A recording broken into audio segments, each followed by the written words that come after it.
Welcome to Paddles and Pines, powered by Expeditions in Education and sponsored by Friends of the Boundary Waters. This is a special series of 5 live streams all about water, the lakes, rivers, and wetlands that make the Boundary Waters such a magical place. Together, we'll explore how people travel by canoe, how animals live in watery homes, and why clean water is so important for all of us. Each event will take us on a new adventure, helping us discover cool science, amazing stories, and ways we can care for this wild and wonderful place. Because when we learn to love the Boundary Waters, we also learn how to protect it for today, tomorrow, and the future. So grab your paddle, bring your curiosity, and let's go.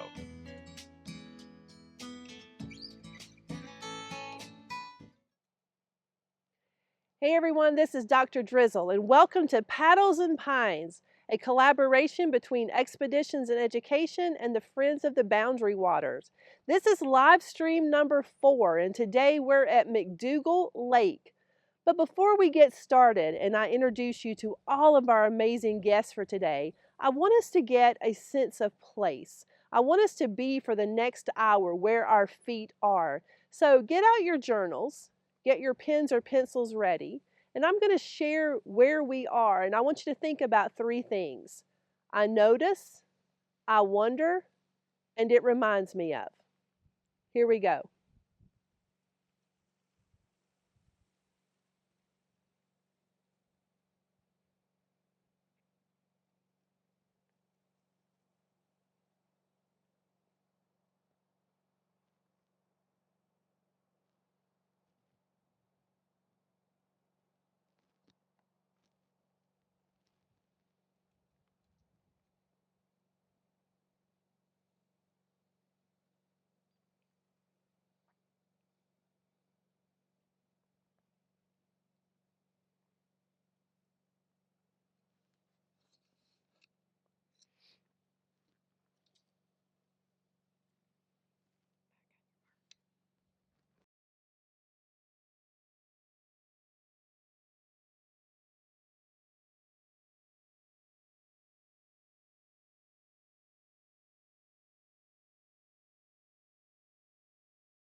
So I hope this brought up some questions for you. Write those down so that when we have our Q&A time at the end of our live stream today, you can ask these experts.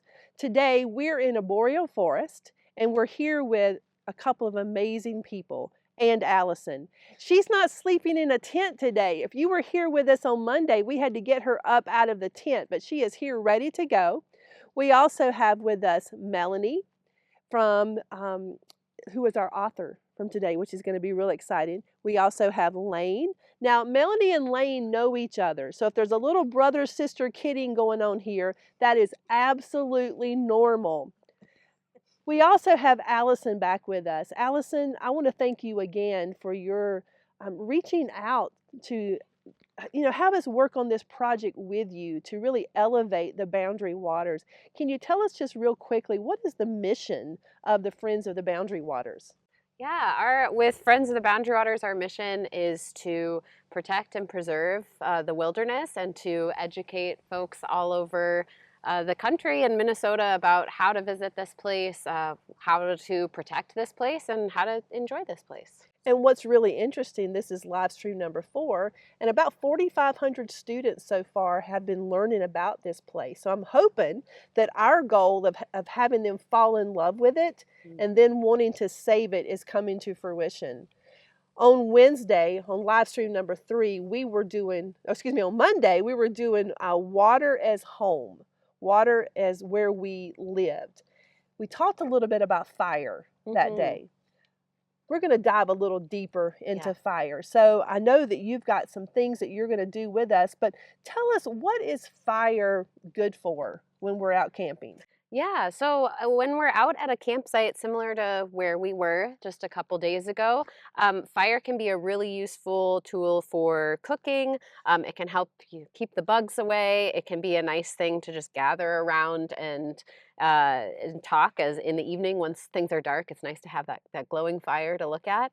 Um, and yeah, it can be a really great part of camping up in the Boundary Waters. Well, I want to show a photo, and let's see if I can get this photo up right now.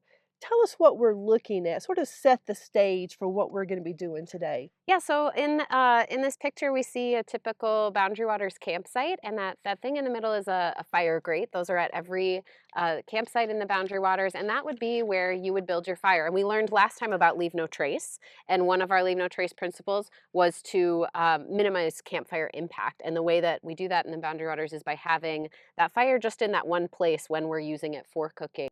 And today we're actually going to learn how fire is used outside that fire grate a little bit as well in the wilderness as part of the ecosystem. But we are going to learn a little more about how to actually start a fire today. Yes, well, let's do it. Great. Okay, so I brought a few things with to show us today. And before we dive into these different materials, the first thing I like to make sure that we talk about is safety when we're building a fire. So we want to make sure we have a few things around us. The first thing to make sure of when we're building a fire to cook over or to have a campfire is that we have permission or adult supervision. We want to make sure that we're okay to start that fire. The second thing I want to make sure I have is water to make sure I can put that fire out when I need to. So I've got my water bottle just over here ready to go. And then the third thing I look for is a designated fire area. Like we talked about that fire grate in the Boundary Waters. Today, my designated fire area is just a small tin because we're not in a place with a fire grate right now. And so this is where I'm going to keep my fire so that I don't have minimal impact on the area that we're in. So those are the three safety things we want to make sure right away. And then when we think about fire needs three things to survive. So these, I've got a little graphic here today, but we've got a few things that fire needs. So one of the things fire needs is heat, and the other is fuel, and then oxygen. And I'm going to talk about heat first. So fire needs a spark. It needs heat in order to light. And there's a few different ways that you might have seen. You might have seen maybe a lighter or a match. You maybe have seen something where you're rubbing sticks together or a rock and getting sparks from that. Today we've got a similar to kind of a flint and steel, and we're going to be using this to create some sparks. So we use this with some of the students we do classes with, and they get a chance to try creating sparks with these fire starters. Now, I can also, if I'm going on a trip to the Boundary Waters, I'm also going to bring a lighter so that I can make sure I have another way to light my fire. I might bring some matches, but something that's nice about having something like this with you is that if my matches or my lighter get wet, they're not really as functional anymore, but this is going to be able to function even if it gets a little bit wet. So we've got our heat source, and that really comes from friction. So you can, rub your hands together and you can feel that heat. That's friction, and that's the heat that we need a lot of that to start a spark, to start a fire. The next piece on our triangle is our fuel. So I've got some different fuel around me, and the fuel is really anything that goes into the fire that is going to burn. So we've got a few different categories that we like to teach about. One is tinder. This is going to be fuel that is really easy, quick to light, and very fast burning. So over here I've got a few examples. I've got some birch bark. I have some pine needles, and then maybe some cones or other really small dry twigs. Now these are going to light really quickly, and they're easier to light, but they burn out really quickly. So we need those in combination with other fuel. So then next in our categories, we have something called kindling. And this can look a lot of different ways, but yeah, generally you're going to get kind of small sticks, and you might use several of these along with your tinder to get that fire going. And similar to the tinder, this is going to be a little easier to light, but it's not going to burn as long. So to kind of build off of both of those, we use what's called fuel wood. And I just sorted these into different piles. You can kind of find, if you were finding things to burn, you would just kind of sort through, make sure that you have some of different sizes for your fire. And then we learned last time in Leave No Trace that when we're harvesting wood, we want to make sure that it's smaller than our wrist. And that's just so we don't want huge, huge fires in the Boundary Waters in that fire grate. And so these are going to be, I might take these. And one thing with collecting firewood is that we want to find things that are dead, dry, and down. So when we don't want to be taking things off of branches or cutting things off of trees, so we're looking for things that are already dead, they're on the ground, and they're nice and dry, and that's going to be the best fuel for starting that fire. And to check if they're dry, a lot of times I'll just snap that stick, and if you hear like a nice crisp, kind of like you're opening a can of soda, that's a really nice and dry stick. That's going to be good for starting your fire. So the last piece of our fire triangle is the oxygen. And this is really important for keeping your fire going. If you've ever lit a candle and covered it up, you'll know that that candle goes out, and the same is true of our fire. If we cut off that oxygen supply, it's going to go out. So we want to make sure there's plenty of space for air to move through our fire. And to do that, we can build different structures. It's going to be a little hard in my tiny tin today, but when you build different structures, like if you've ever played with the Lincoln Logs toy, you're kind of familiar with that like box log cabin. That's one way we can create a nice flow of air through our fire. We can build a cone-shaped fire that air can go through. There's a few different ways, as if you're kind of overlapping the sticks, it's not all in one tight pile, you can get some of that airflow going through your fire. So I'm going to try lighting today, and I'm going to first build up, I've got a little bit of tinder in there that I brought with me, some cotton ball with a little bit of Vaseline on it, and that helps with some of the sparks that I'll be throwing at it with the fire starter. But then I've got some birch bark, that's really helpful, and then I'm going to add some kindling and other pieces too. And sometimes we can build up our fire a little bit before we start it, and then sometimes it's kind of nice to get the spark going and then gradually add so that you don't have too much that you're trying to light at once. So I'm going to start by throwing some sparks here, and this is something that can take some time. So if you're trying this, if you have permission to do this and to try this out, it can be frustrating, and so sometimes you have to kind of take a deep breath and try again. It can take some time, and we can just kind of have patience with that. But I'm going to throw some sparks down, and if I get one to stick, great, and I might switch to my lighter if I'm having some trouble.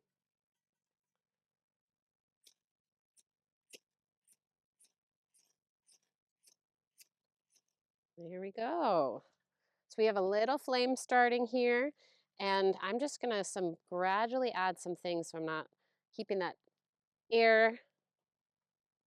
airflow. And then as it starts to catch, we're gonna need, like we talked about, some little bit bigger pieces because this tinder is gonna burn out really quickly.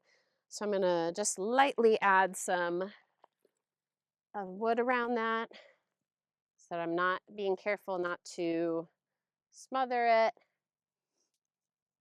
And you can see I'm kind of leaning the sticks against each other so that we create that nice space.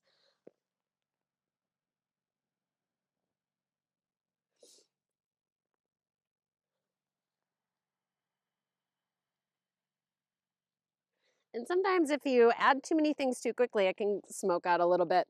But sometimes you can blow on the fire to help it get more of that oxygen to keep going.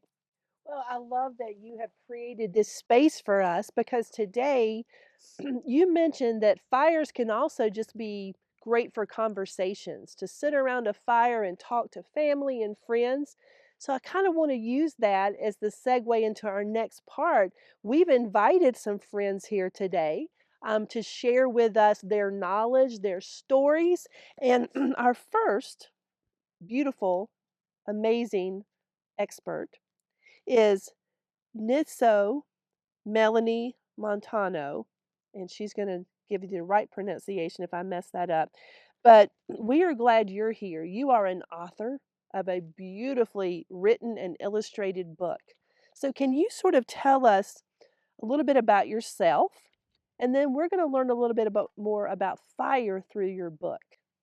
Absolutely. Uju nesogabo ko indigenikas misquabikang and dunjiba mikazian dodame. I go by Nisso or Nisso Gabokwe or Melanie. So Melanie Montano, I'm a member of the Red Cliff tribe. Very top of Wisconsin. And indeed, as she said, I'm the author of Ishkode, and I'll be reading a little bit out of it. And also here to talk about the importance of fire in this landscape. Well, in your story, we have a word called Ishko Day, and what does that tell us about fire? Yeah, in our area, there's a lot of Ojibwe people in this region, which I am, and we have our own language. We speak Ojibwe language, and some of us are just new to relearning our language. And that word Ishkode is the word for fire in the Ojibwe language. Well, for hundreds of years, the indigenous communities have used fire as a tool. Can you talk about that? How did it look 100 years ago, 200 years ago? Well, obviously, I wasn't alive during that time, but I what I didn't think you imagine, looked that old. but what I imagine it to have looked like is definitely there was a lot of fire that was used on this landscape at that time, and intentionally. And so the Ojibwe people of this area, we actually came from the east and migrated to this region. But since time immemorial, since we were placed on the earth, we've been using fire to manage our landscapes, to clear our areas for home, for hunting, to be able to grow food, to simply survive. And we've been extremely dependent on it, and just like our earth is dependent on fire too. I've heard in books and people talking that for years and years and years that this land was untouched. And we know that's not true. It was actually managed. How did you manage this? Absolutely. As I mentioned, we manage these landscapes through many means, but one of them definitely was fire. And so, fire for us is considered a gift, but it's also a tool to be able to, as I mentioned, survive on these landscapes. And so, again, we used it to clear these lands, to be able to hunt, to be able to gather, have the ideal food sources, and things like that. Okay. I want to ask another ask of you. I would love for you to read us a short passage from your book. And we're going to let Lane be part of this.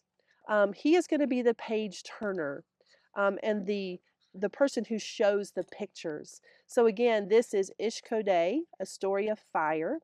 And the pictures are so beautifully illustrated. We want to make sure that we hear the words and connect it to the illustrations. hmm And quickly before I start, I'll let you all know that some of the words that I use within this little reading here are Ojibwe, so you'll be able to hear some of our Ojibwe language. And the first word is Andeg, which is our Ojibwe word for crow. So Andeg carried Ishkode as a burning branch down to a key, and as he flew, the heat from Ishkode burned hotter and began to scorch Andeg's beautiful Miigwech. He called to the Anishinaabeg to let them know he was coming and flew faster. By the time he arrived in the village, the flames of Ishkode had blackened his Miigwech, and when he shared the news of Ishkode with the Anishinaabeg, his voice came out harsh and croaking, for the flames had burned his throat. Still, he shared how Ishkode could help the people, keep them warm, cook meejum, their food, and help them care for Aki, so, so that Aki, in return, would care for the people. He also warned that if the people ignored or disrespected this Miigwe- Miigwean, a gift, it would leave, or worse, become harmful. Andig did all of this for the Anishinaabeg. He sacrificed his beauty and his Nugamon for the good of the people. To know this is true, all you need to do is look at Miigwech of Andig in the light of Gisis and see that beneath the black, they still shimmer with all the colors of Nagwaneap. And so it is our responsibility to continue following these instructions and to care for our relatives in the future. The Dabajamoan ended, and as Nokomis looked first at the makak basket, now full to the brim with minan, and then at Nujashinsh she nodded. There are minan left, but those are for others. This is enough. Miigwech. I love the parts in there where we hear the language, and even though we may not know the definitions, we can figure those out by the other words that are surrounding it. I also love that it talks about protecting this place and continuing this idea of fire. When we hear that, we hear stories, and those stories connect people and plants and animals. How does this story do that? Yeah, first, before saying that or answering that, I want to say I like the word that you use, connected, because we are all connected to stories and we're all connected to land through those stories. And so, with this particular story, it talks about the importance of fire in these landscapes and how we're still here because of being able to use fire in them. And as you mentioned earlier, the land is talked about as pristine, untouched, preserved. And we have been here and we have been managing these landscapes. And the story talks about, the devastation that we went through with the removal of fire and how important it is to return fire, how important that is to the landscapes, but also to us as people, and not just us Anishinaabeg people, but all people on this earth and these lands that we walk. We need to, again, as the piece that I read, respect fire and use fire. Otherwise, we will unfortunately end up facing things such as wildfires. There's both goods and bads to fire. And the important message within this story is that we understand it and learn and become students of fire and how to use it properly and when to use it. Well, with climate change and rising sea levels, we have more droughts, and we have hotter summers. How does the indigenous way of looking at fire help with that? Yeah, that's a wonderful question because what's amazing is that people think about climate change and think about catastrophes and mass flooding and wildfire events. But if fire is used as a tool on the landscape, especially in a fire dependent ecosystem or a fire dependent region, then we won't have as extreme fires. And what's real interesting is that fire can actually help to make these areas more resilient and stand up better in the eyes of climate change. What is your favorite memory or tradition or something that made you want to write this book? I mean, authors always have a purpose, right? They have a passion. What made you want to share this story? I'll say the full answer would take several hours. Okay, well, we only have a little bit of time, maybe the shorter version. Yeah. Um, a lot of it had to do with just being able to regain my connection with fire and pick up my role and purpose as being a student of fire. And also the memories that I have of picking berries and later on realizing, the blueberries and other ones that I was picking, including plant medicines as well, were only existent because of the prior use of fire by my own ancestors, by my grandparents and others. We used fire in these areas so heavily that in our region, the very top of Wisconsin, we had a train that was dedicated to just hauling blueberries. And to be able to have that prevalence was because we used fire on a regular basis until the mid 1800s, early 1900s at the latest. And so the return of it has been really important and helped me to be able to have inspiration to write this story and share it with the world so that others realize there's good sides to fire and there's also a purpose of it. I love, again, the stories and the way we're connected. You connected to your family, to your community, but now we're connecting to students around the country who are learning about your way of life, your language, and it brings us so much closer together. We are all humans of this beautiful world that we're in. And the more we learn from each other, the better humans we're going to be. Thanks for sharing your story. Absolutely. So Allison started this with a fire, inviting in Melanie. And Melanie talked about how Indigenous people use fire and how they live with the fire. And now we're going to talk with Lane. Lane Johnson is a fire ecologist with the Cloquet Forestry Center of the University of Minnesota. So that's a lot of words. So you got to live up to this. Like there's going to have to be some really cool things said now I'm up with to the all. challenge. Are you up for that? Well, Lane, I have a photo here. Can you tell us what we are seeing here and where we are? And were there any fires here? Yeah, the photo that's being shown right now is taken in the aftermath of the 2021 Greenwood fire. The Greenwood fire was a lightning strike that grew into a wildfire in mid-August and burned for a number of weeks until being put out in early October. And we're located today in the heart of the Greenwood fire footprint, and this is an area that has seen 4 seasons of regrowth and forest recovery following that wildfire event. And this time of year, it's really, really beautiful. There's a lot of fall color and nice autumn wildflowers that are still in bloom. Yeah. So that was a wildfire. And then we've also learned over the last few years in our work that there are also something called prescribed fires. What's the difference between those? Yeah, there's really 2 different types of wildland fire. Uh, The wildfire is an unplanned event, something that we can anticipate and work to avoid. But inevitably, when it does occur, it's something that people need to scramble to respond to and work to prevent damage to life and property. Prescribed fire, on the other hand, is fires that are of choice rather than chance. And prescribed fire is a recognition of the important role that fire plays in our fire-dependent systems, like this Boundary Waters landscape. But we're choosing the right place and the right time and the right people to allow fire to do its thing in the places that we care about to meet specific goals and objectives. Well, I think that would move us to our next question or my thought. So, in an ecosystem that's burning, what is happening to the ecosystem? Yeah, in this particular part of Minnesota, fire has been occurring for millennia, for thousands of years. And so when we have fire occurring on the landscape, whether it's wildfire or prescribed fire, we're having the continuity of that ecological process, or as Melanie was saying, it can be a cultural process as well. And we're having essentially areas where nutrient cycling is occurring from the combustion of fire.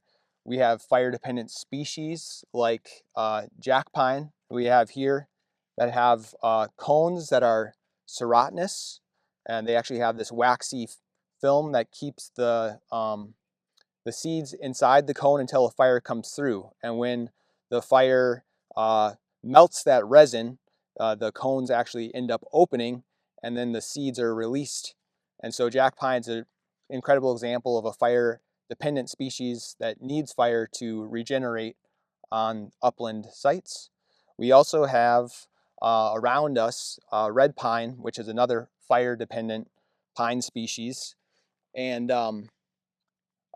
that's a type of pine that's adapted to a different type of fire than jack pine, where we need kind of frequent low intensity fire that's burning through a site frequently to prepare a seed bed that allows for baby red pine to regenerate.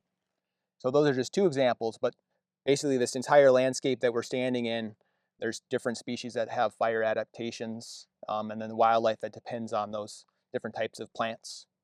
So, wildfires can start in any way. They can start with lightning, carelessness, people not using leave no trace principles.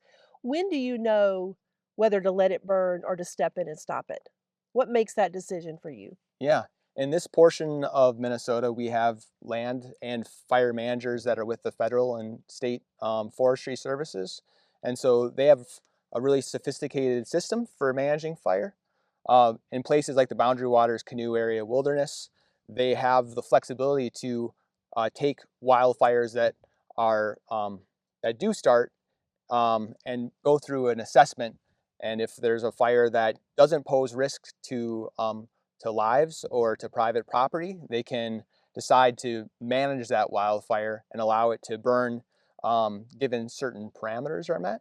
And they can actually be applying fire to sort of steer or guide the wildfire to certain portions of the landscape that they feel it would be appropriate to burn. So even wildfires can be good in the right places at the right times to meet specific management goals. On the other side of that, what happens if we suppress the fire for too long? Yeah, so we were talking about fuel earlier. So if we think about this entire landscape that's forested, there's lots of trees, shrubs, grasses, all of that is fuel. And when we don't allow fire to burn for decades, centuries, we have massive quantities of fuel that build up and accumulate over time. And eventually, when a fire does occur, you have so much material on a site that instead of having a good fire that's burning kind of low and cool and rejuvenating a site, you can have such extreme heating and damage to the entire system that you can have detrimental or impacts to the plant community, the long-term health of the system, potentially to water quality, and then of course it's challenging to manage or to firefight, and so we need to. It can impact private properties or structures, things that we care about. I want to show a photo and I want you to sort of tell us what we're seeing here. Kind of goes back to a little bit to what species depend upon the fire, but we have some interesting things here to talk about. Let's see if I can get that to the, no, it's going to be a camera switch. We can do a camera switch really quickly. There we go. Tell us what's happening here. Yeah, so we're on the north shore of McDougal Lake, and there's a peninsula across the lake from us that experienced more of a mixed behavior of fire during this Greenwood wildfire. And we've got long-lived red pine and white pine in the canopy there, with birch trees that are turning yellow here in the fall.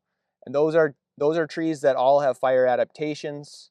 The red pine and white pine, when they have this lighter fire that runs through the stand, you have kind of the site opened up and fuel consumed, but you still have those trees persisting and being a seed source for the next generation of pine over the coming decades.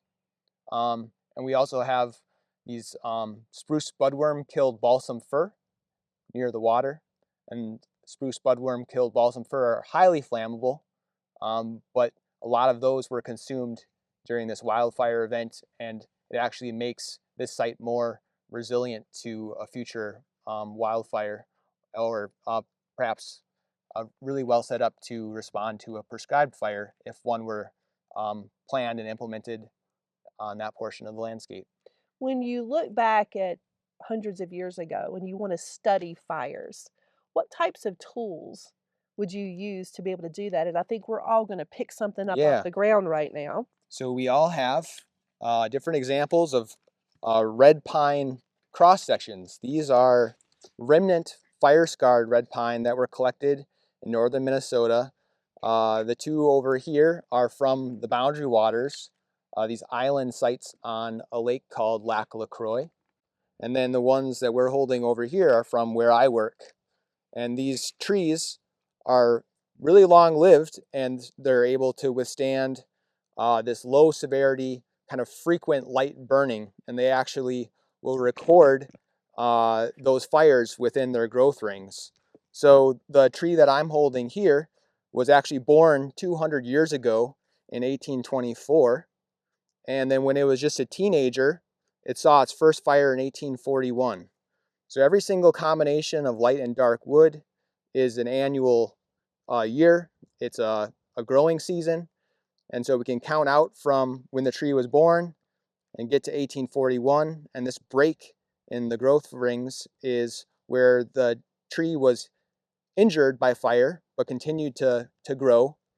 And then we have another 6 fires between 1841 and 1905. So this tree saw fire and survived in 1855, 1864, 1871, 1875, 1894, and 1905. And then the tree continues to grow another 70 years and dies in 1996, but the fires stop at the onset of fire suppression. And so what we see here is a story of really frequent fire, good fire, working in the landscape, maintaining these fire-dependent sites and species. And then we see fire being turned off because of a change in land management, land stewardship. And so this tree tells both the story of fire presence and fire absence, and we can use records like this as a guide for knowing where fire ought to be returned. And so that story holds for places like the Boundary Waters, where we have these other fire history records from red pine, and places like where I work at the Cloquet Forestry Center, where we're using prescribed fire to maintain these fire-dependent red pine sites. So what's interesting to me is these are basically books. These are stories, just like Melanie shared her book. These are books also. But Absolutely. what I want to say is these stories are over now. How do you use tools now to gauge longevity of trees? I think you brought something else with us that Sure. we can share. So these cross sections are from red pine stumps. They're from trees that died in the past. We also have things like increment cores that we can take from living trees. So this is an increment core that was taken from red pine in the Boundary Waters, also from Lac La Croix. The bark, or the year it was cored, was 2011, and it actually has an inner ring date of 1733, and it likely started growing in 1711. So it's centuries old, and we can take these types of samples from living trees using an increment borer. So we've got this tool here. This is called a Swedish increment borer, and we can actually take out what we call the spoon or the extractor, and this is what we use to get the increment core out of the tree. And then we put in the actual borer itself into the handle, and this is essentially the tool we're using to extract just like a pencil-sized sample of wood that can give us the growing history of a specific tree without damaging it. And so you could imagine that this core came out of the borer like this, and then it was mounted and sanded, and we actually age these or analyze these after they've been sanded, and we can see the annual rings, and we use magnification. So this is a way for us to understand the life history of certain forest stands across the landscape, and oftentimes these are fire origin trees, and so we can use an increment borer like this to get a fire date for a certain site, even if we don't have a cross section. And these trees are still alive. And so you did not harm these trees to use your tools with. yeah, so this tree in particular is very likely still growing and could be on the landscape for many more decades. Nice. We know that fires have happened immemorial, and Melanie talked about the indigenous way of managing fires for years and years and years. How do you marry or connect your science with the indigenous communities to continue the management of this land? Yeah, I'm glad you're asking that. I'd say that both Western science and indigenous science just indigenous knowledge as a whole tells us that fire is important in all of these places. And we're using kind of different methods and different approaches to understanding fire's role on the landscape, but ultimately it leads us to similar conclusions that fire was here in the presence of a century or more of fire suppression. It's been missing, and for these places to be healthy and resilient and in balance and harmony long term, we actually need to bring fire back, and that's largely something that we as human communities can be responsible for, take a role in that process. I do want to break down the word prescribed just a moment. So, thinking about students that may have gone to the doctor and have had an illness, and the doctor has prescribed, given you a medication that is specifically made for your illness. It's created just for you.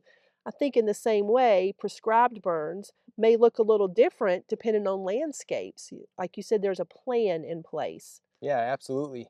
Yeah, not all places need fire, and there's certain places that need more fire than others, and certain landscapes need a particular type of fire as far as the seasonal timing, how frequent it returns. the amount of heat that's put out during a prescribed burn. And so fire ecologists are studying a lot of the different conditions on a site to come up with what the right approach would be during a planned fire event. And then we're choosing very specific windows of time to do that work to achieve optimal outcomes. And so similar to a doctor saying you need this much, this often of a certain kind of medicine, we're thinking about fire as medicine, and we need this much at this time in these places to achieve a healthy and resilient forest or grassland. Before we get to our STEM challenge today, I want to give the kids a moment to stand up with permission from your teachers and do a little stretching as we sort of summarize what we've done here today. We've had Allison bring us to the table by building a fire, showing us how to build it.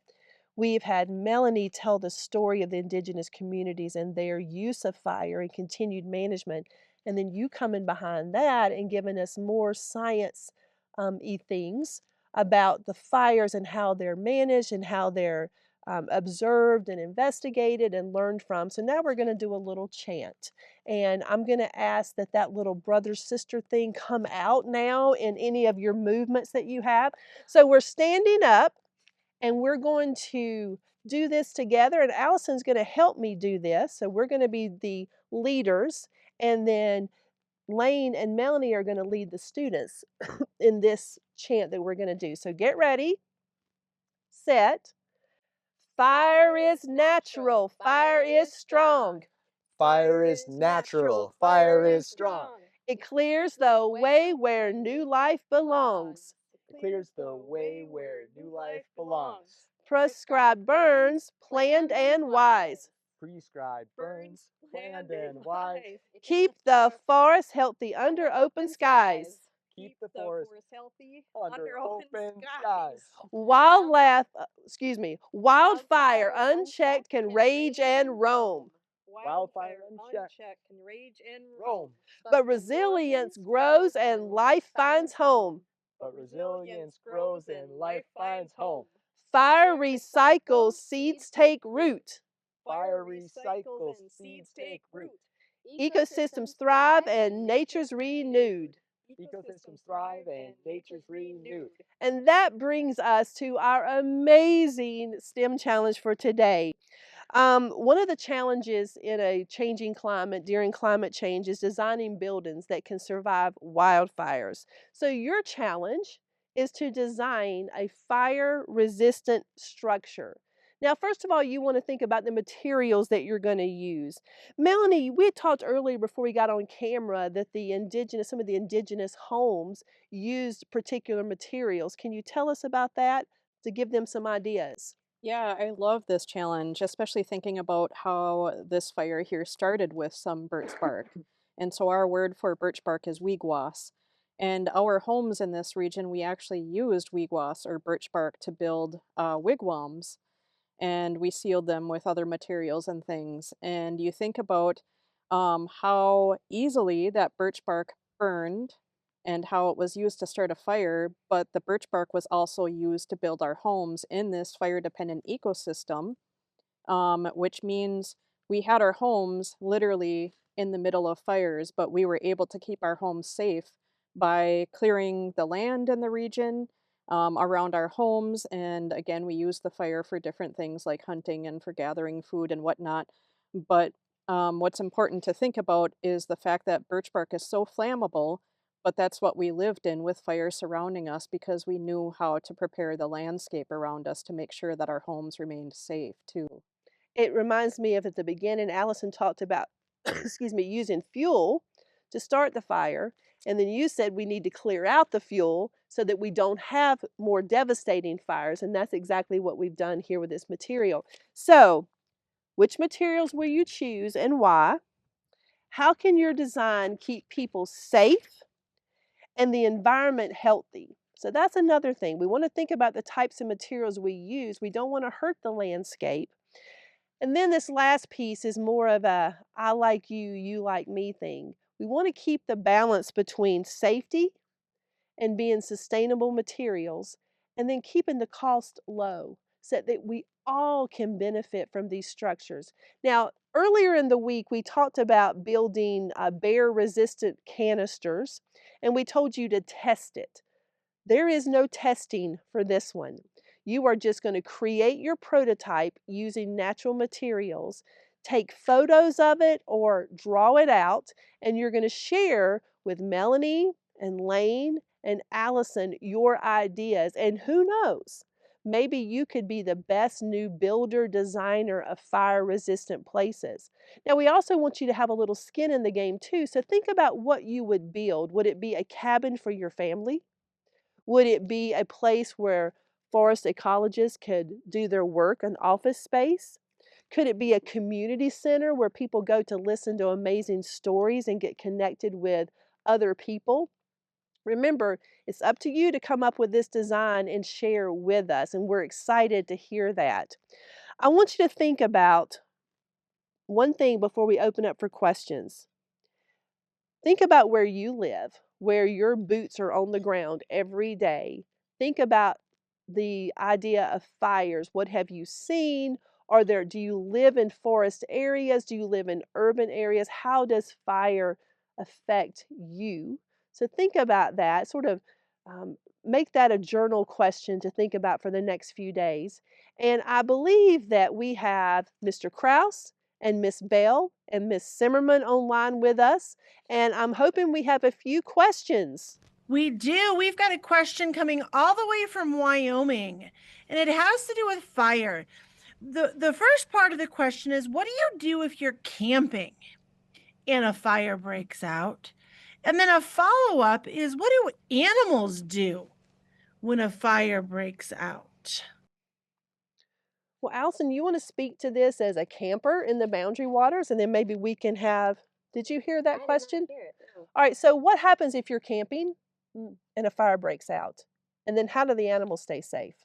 Oh yeah. Well, I can start, and if anyone has anything to add, they're welcome to. But um, if you're on a trip in the Boundary Waters and you know maybe see some smoke, it's always good to be aware. And part of that is part of that plan and prepare piece. So knowing if there are fires happening at all in the wilderness. But generally, if there is a fire that breaks out in the wilderness, and like Lane was talking about, if the Forest Service is aware that there are people in the area, or if it's close to areas where people are frequenting, the Forest Service will go out to tell people to leave if there is a active enough fire in the area, and then that they'll kind of calculate whether or not to let it burn in that place, or to manage it, or to kind of coax it in a certain direction away from where people or structures might be. But so those are a couple of the ways. And as for animals, I think a lot of those that are mobile can kind of move and find new places to be. But does anyone have anything to add? Yeah, a lot like people, animals have the gift of movement.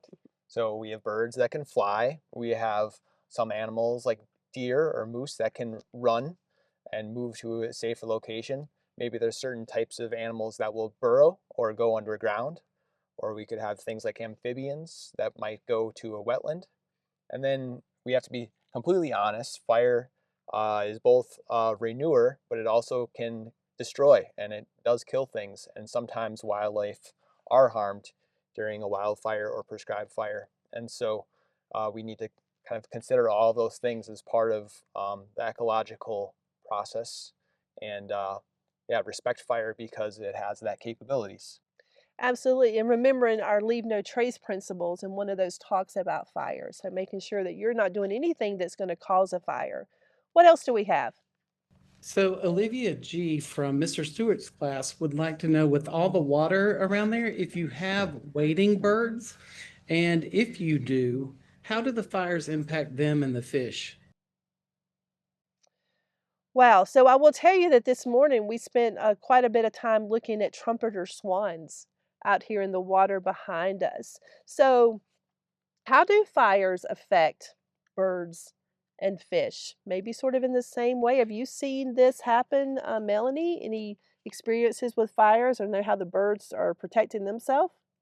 Yeah, it's interesting to think about because related to the previous question, we often think about, the harm and the negative impacts of fire, but fire can also be a major gift and benefit to the ecosystems. And so there's a lot of indigenous communities that use fire intentionally on the landscape for those ones that live in the water, such as the salmon. It can actually cool water temperatures. The smoke helps to do that, and that helps the salmon to be able to have a better habitat, and so it increases the salmon runs.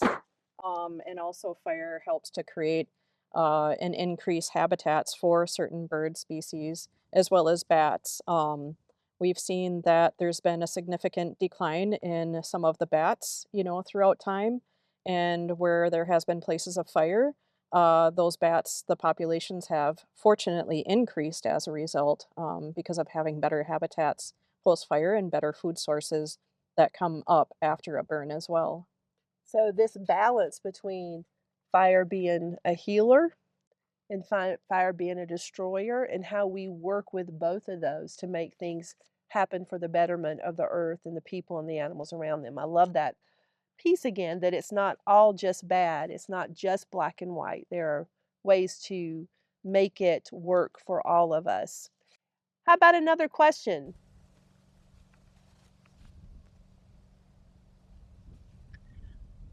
So Astrid, a fifth grader, wants to know the most common causes of wildfires. Good one. I'll throw that one over to you. Yeah, here in Minnesota, over 9 out of 10 wildfires are started by people, either on accident or sometimes it can be on purpose, something like arson. And then uh, the rest of those fires are usually caused by lightning strikes. So the Greenwood fire that we're in, so lightning started fire that occurred in a droughty, dry, windy time of the summer. But yeah, the majority of fires here are caused by people, and that's why there's a lot of education around being fire wise and being fire prepared, and when you're camping, being smart about how you're working with fire, with recreation or for ecological benefits like a prescribed fire. And I will tell you that when Allison built her fire, as soon as we went to Melanie, Allison was down there putting this fire out immediately, making sure that she was leaving no trace, and we're thankful for that. Do we have one more question? Oh, I Okay, can. so what are the fire starters made out of?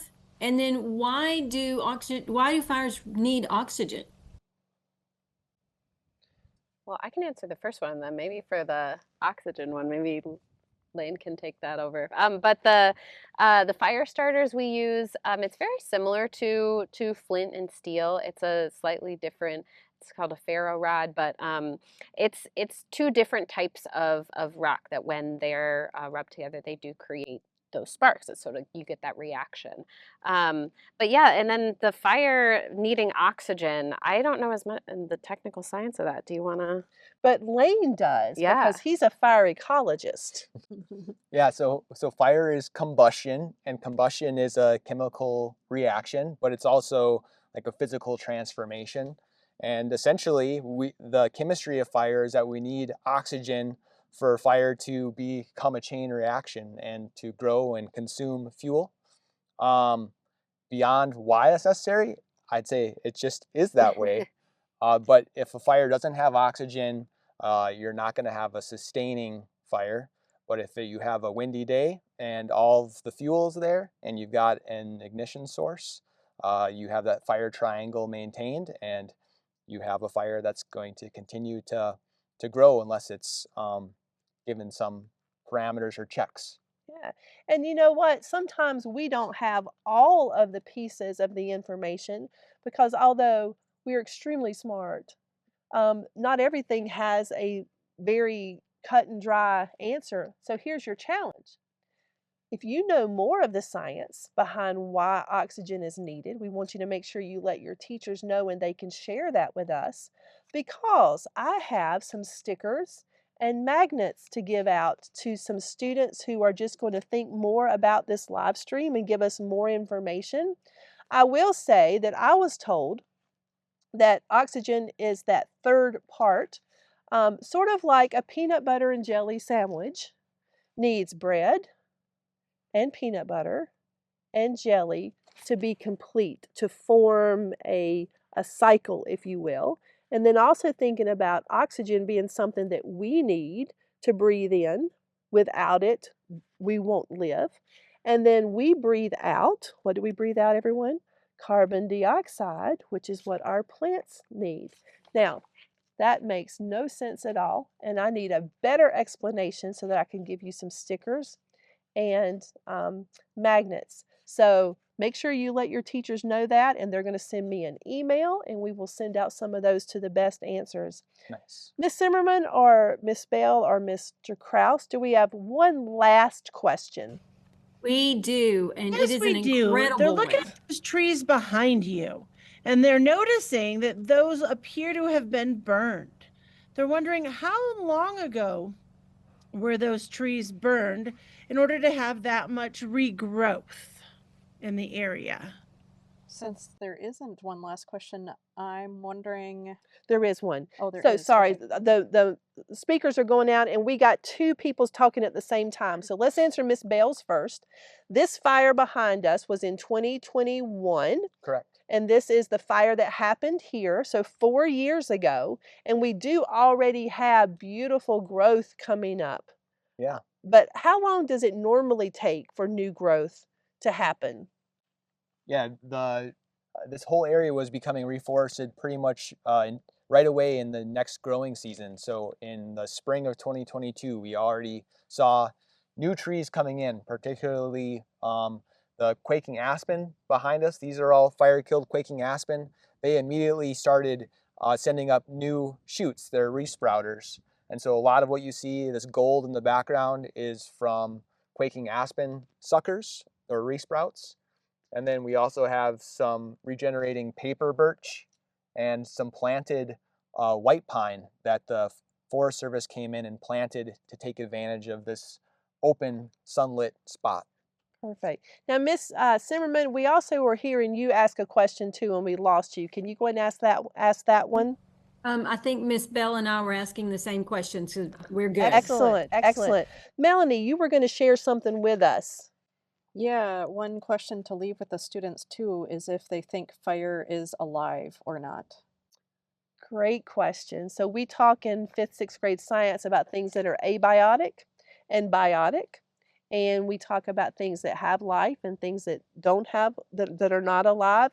So the question that Melanie would like to leave all of the students, think about this for a while, is fire alive? What a great question. I think we're going to come up with some really good answers for this. What a great day. It's been beautiful weather. You guys behaved very well. I was expecting a little bit, worse. We have 2 minutes yet. Oh, 2 minutes to mess up. Allison, are you happy with the live stream so far? Oh yeah, this has been awesome. And what a cool place to be. Like very different setting than our other live streams. Cool to see the forest in a new spot. I think so too. So I guess thinking about fire may look like destruction, but in the boundary waters, it's also about renewal and balance. I want to thank Allison so much for reaching out a few months ago and inviting us here. Lane, thank you for all of your fire ecology knowledge. Melanie, thanks for sharing your book. We hope that a lot of teachers will grab this book and read it to their students. And again, a special thanks to the Friends of the Boundary Waters for making this project possible. They work every day to make this place healthy and for generations to come. So Allison has a little girl at home, so she's making sure she's taking care of this place for this generation, but also multiple generations. Join us on Friday when we are going to be at a dog sledding kennel in Hovland, Minnesota, with 38 sled dogs. Now we're asking for it to snow.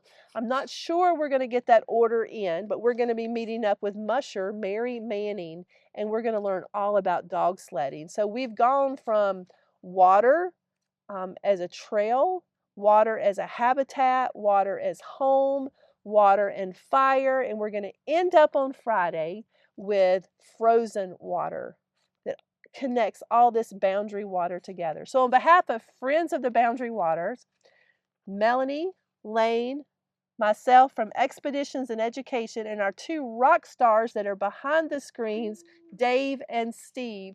We will see you next time, everyone. Goodbye. Miigwech, gigwabmen.